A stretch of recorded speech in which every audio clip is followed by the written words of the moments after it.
Hello my friends, welcome back to my channel. In this episode, it's gonna be a day in the life of a Kratom businesswoman.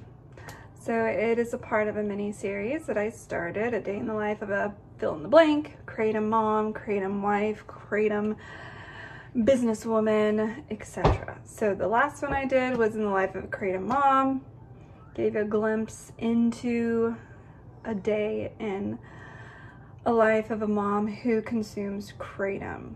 So in this episode, I'm going to take you with me on an average day all around business and my career. So it should be fun.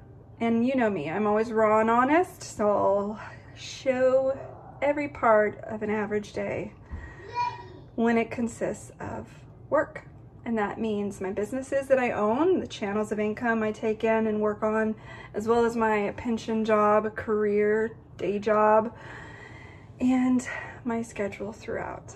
So enjoy! Now, just a reminder on why I do these videos. It is to normalize Kratom, which couldn't be more important.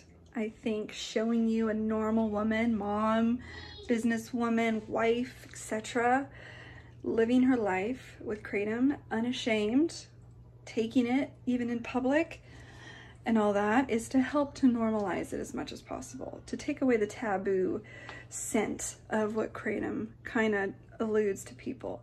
And I like to break that as much as possible. So this is going to be a normal day in my life, all surrounding income, bringing in money, hustling. So maybe I'll call it a day in the life of a hustling Kratom consumer. I don't know, I'll figure it out. A few days a week I work remote, and then the rest I work in the office. But regardless which day it is, I always wake up and I want to see sunlight. Even if my husband's still in bed, it helps him wake up too, of course. I have my little saplings of marijuana, and I have to look at my view. I am reminded of how blessed I am and how hard I had to work to get where I'm at today. And it's something I think of every day, thanking God for where I'm at and what I have.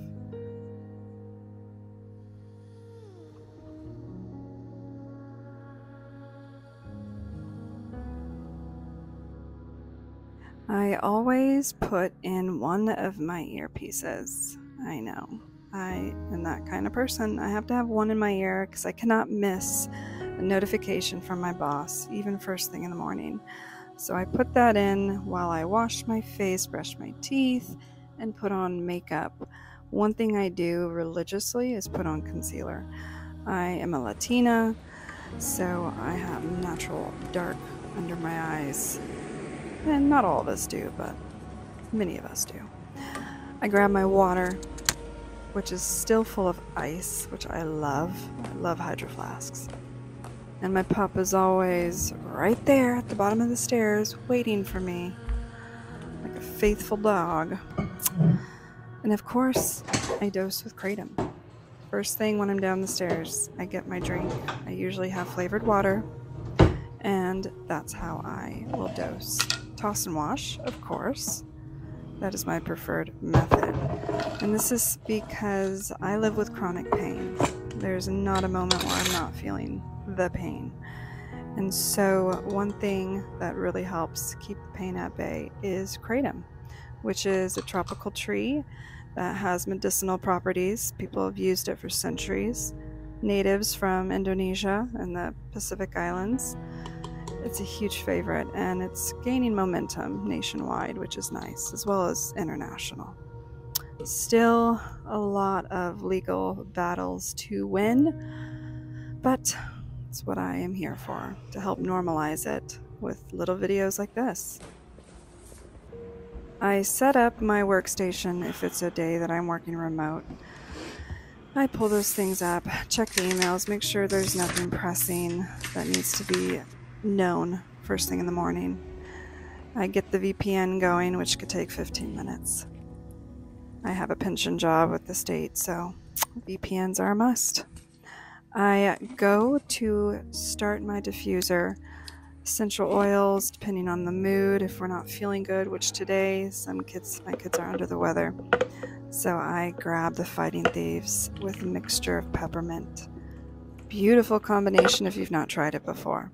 It really helps your immune system, and your nasal passageways just clear right up.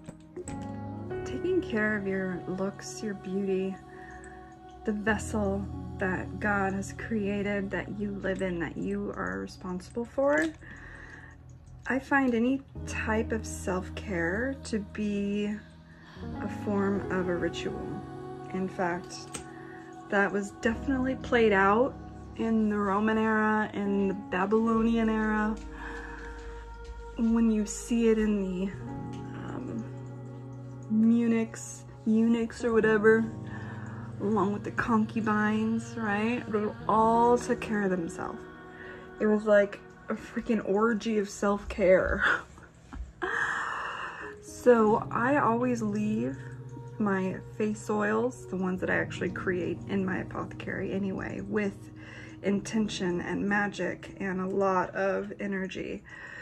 All of my face oils and beauty oils, anything in my apothecary is created with all of those things. And so I keep it in my altar area, and this is where I apply it. If it's things like to do a ritual or even self-care, it's all done here. And when I'm creating these things, my children will just join me, bring their toys. It's cute and wonderful. Next, I will get ready to work out. We have workout equipment throughout the house, but one in particular, depending on the day, when I need to work on certain parts of my body, I'll go to certain stations. Our main one is in the garage, and I have other devices upstairs. Make sure my boy, my youngest, is still sleeping, or if he's awake, my husband will watch him while I do my thing.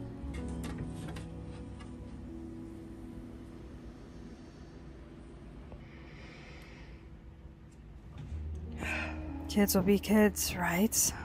Still reality. It's the truth.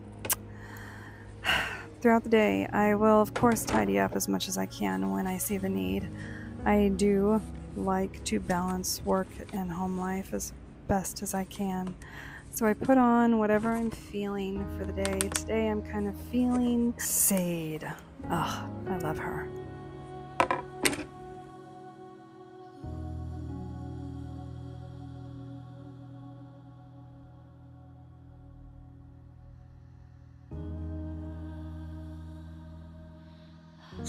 I honestly don't think there is a single mother who works from home that doesn't also balance the crazies of life.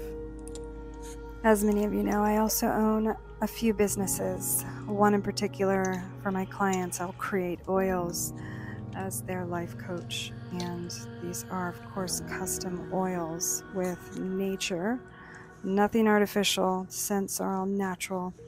And I will work on whatever I need to work on. And then this day, I'm actually working on a new lotion or a serum for the public. My husband is a stay-at-home, so he helps a lot with cooking and cleaning. So he's a big part of the day as well, but I don't think he's ready to be YouTube famous yet, so I'll clip those parts out. In the evenings, once the sun sets, I will do my rituals. The kids will either be reading or having their 1 hour of screen time. I'll be in my altar room, sunroom, just praying, meditating, creating. Tonight was a full moon on this night that I'm recording here, so I am doing some rituals that are aligned with the cosmos and the placements of the transits at this time. As the day comes to a close, this is how I like to end it. It kind of aligns me, centers me, and this is just the source of who I am. And this is when I also do a lot of my work with my clients, with my businesses, and play catch up once the kids are in bed. It's called the life of a hustling woman.